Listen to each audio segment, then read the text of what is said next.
The scripture reading today is Mark chapter 4, verses 35 to 41. And that's on page 618 in your pew Bible.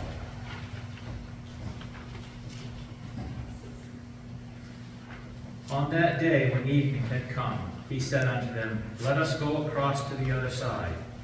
And leaving the crowd behind, they took him with them in the boat, just as he was.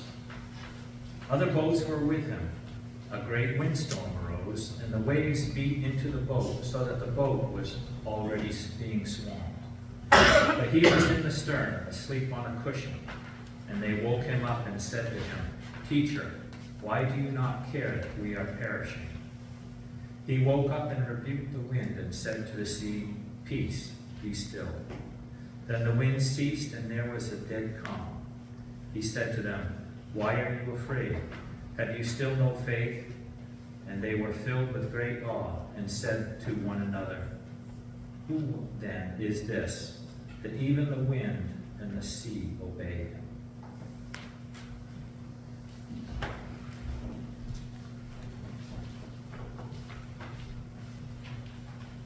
Interesting that here's a ship standing right beside me.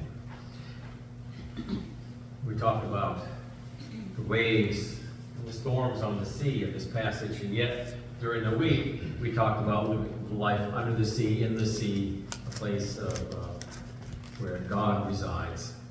But for the ancient Israelites and for the people at the time of Jesus, the sea was kind of a scary place for them, especially the Mediterranean Sea. Its vastness, its unknownness, the storms that would come off of it, and even to a certain extent the Sea of Galilee and the storm that we hear about there, and that we read about coming up in this passage, blowing up, and Jesus asleep in the stern of the boat. But what I want to talk about first is that amongst, how many of us as Christians, we talk about, and we talked about this in VBS this week, about having, in a sense, we didn't use the traditional language of having a personal relationship with Jesus, or some maybe would prefer to use the word God. But people will often talk about having a personal relationship with Christ. The Gospels talk about that in some ways, but not using quite that same language. But at VBS, we did talk about a God is a friend who is real. Thanks, God. The Gospels provide us with many intimate details about how this God is real, and this God in the form of Jesus, if you will. That Jesus is one of us, a human, mortal in some ways, in this life. He was born a baby in a stable. He apparently enjoyed a good social gathering. There's this lovely story in the Gospel of John where he changed water into wine for the sake of a wedding party. And he got tired. He grew tired. And he needed rest. And so we're told that he spent time in prayer alone. He wept in compassion. He wept at the tomb of his friend Lazarus. He's portrayed, Jesus is portrayed as someone that we can imagine that we might be able to get to know, someone that we might be able to hang out with, if you will. He had emotions like us. He grew tired, weary like we do. We could relate to someone like that.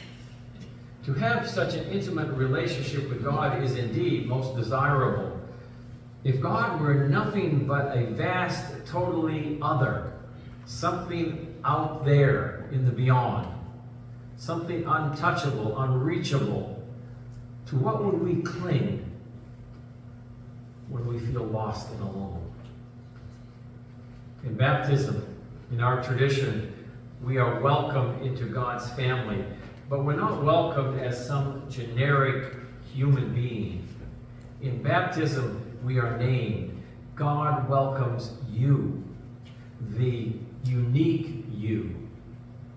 So we can imagine in those times when we need comfort and cannot find it amongst our peers, that Jesus is there with a hug and a listening ear. The thing of it is, we need such intimacy. In fact, it was the point of God's incarnation, to be here with us in time and space with humankind. Then there are those times when an intimate God is nice, but not first and foremost what we need. Sometimes we don't need a buddy, a good friend. Sometimes we need a God of power, a God of might, one who is definitely in control because we're not in control. Sometimes we need that strong father who will rescue us from life's bullies. Sometimes we need the firm guidance of the mother who will provide order and safety when our world seems to be spinning out of control. Our ancient spiritual ancestors understood this as well. Remember the first story of creation? God's power to transform the without form and void of pre-creation into order and grace. Recall the rhythm in the first chapter of Genesis. And God said, and there was, and God saw that it was good. It was evening and it was morning.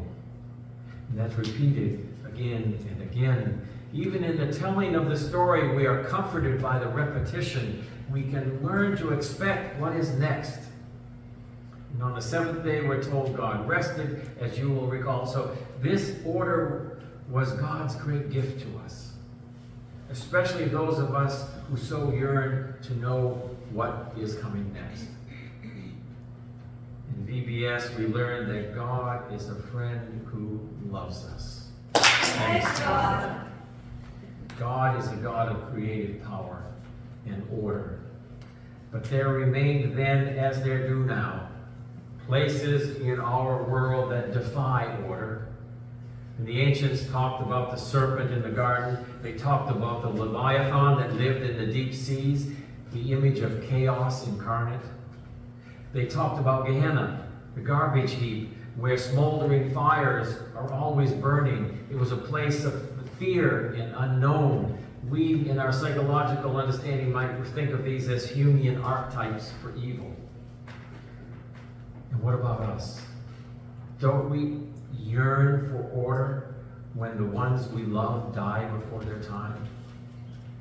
Or when circumstance or luck or fate, whatever you might wish to call it, burden us with difficulties that challenge us, and sometimes challenges us to the point even of our survival? What about the power of the natural world, which can change us and our world in an instant? Think of the tornadoes that come through the middle part of our country. Even the slight threat of one this afternoon, they're saying here. And then what about the influences far beyond our control that profoundly affect our lives here? Wars, environmental degradation, poverty, our own and that of others. Family dysfunction that reaches back generations after generation and from which we are supposed to heal. When we know the capriciousness of life, when we are forced to or allow ourselves to see clearly the tenuous thread that connects us to the good life we imagine to be possible, what then? Then we need a God who can stand up to the Leviathan, the big, powerful, everything God. Like the disciples, we come to Jesus, who seems to be asleep in the stern of the boat. As we are being tossed about by the wind, we beg him, Teacher, do you not care that we are perishing?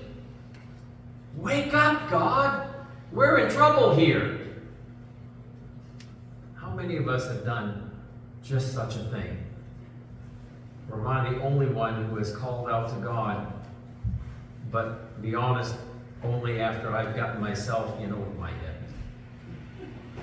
I've done it to myself more often than not. The Psalms are full of all these kinds of appeals.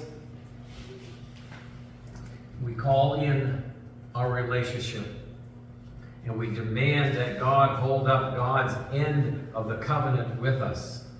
God, where are you? Show your face. Get me out of this. And then we make some kind of promise, don't we? If you do, I will go to church every Sunday, and I'll go to Wednesday prayer. I'll start a Wednesday prayer. Right? We do that. We bargain with God. Because God is faithful. And we're told that God will do so one way or another. And in VBS we learned that God is a friend who we can trust. Thanks, God. Rarely, though, will it be instantaneous, as it was on the boat that night in that storm. But God's peace will come. New life will rise again, even if it happens slowly. This is God's promise, made manifest to us in a personal way through Jesus. And we can give testimony that even the worst is redeemed in one way or another eventually. This is God's way with us. This is a way, makes Jesus' makes Jesus' next question somewhat difficult. He turned to those disciples and he turns to us when we come to him saying, "Where are you, God?" Jesus says, "Why are you afraid? Have you still no faith?" I guess sometimes I have to say, "Well, yes, Jesus," to be honest. I guess I don't. When we face the Leviathan, when chaos threatens to tear apart the world as we know it, when the rug is pulled out from under us, then yes, we panic. I panic. And even though we know from the witness of our own lives and the lives of those who have gone before us that God is faithful, we still are prone to call out to God, "Do you not care that we are perishing?"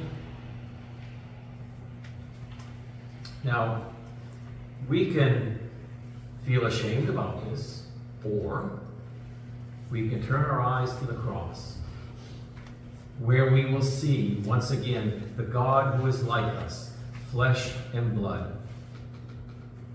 And after we turn to the cross, we can turn to the grave, where we will see in its emptiness the God obeyed even by the wind and the sea and all the forces of chaos. Jesus was in the stern of the boat that night, asleep on a cushion. We are reminded that he is not superhuman. He didn't sleep standing up or anything else extraordinary. He was tired, and he slept. He slept on a cushion, no doubt because it was more comfortable. He was tired after teaching the crowds that day. Like us, he was flesh and blood, one of us, one with us. He ate, he slept, he wept, he loved, he got angry, and he died. But 3 days later, when his friends and followers were just beginning to wake up to the devastating reality of what had happened to him and to them, his tomb was empty. This was out of the ordinary. This simply didn't happen. A dead man alive again? An empty tomb? He was not completely like us, was he? He was also God. He was also quite other, quite powerful, quite beyond our imagining.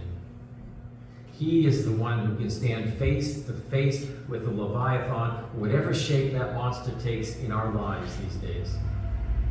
He is the one who can stand face to face and demand, "Peace, be still." And it will be so. We will be forgiven over and over for our panic.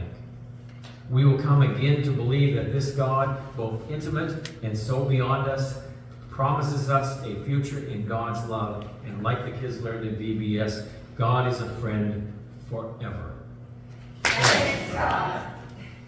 So be filled with great awe, my friends, for even the wind and the sea obey. We are safe. We are God's. And as the VBS children can tell you after this week, God is a friend who is real. God is a friend who loves us. God is a friend we can trust. God is a friend forever. And God is a friend for everyone. Thanks God. Amen.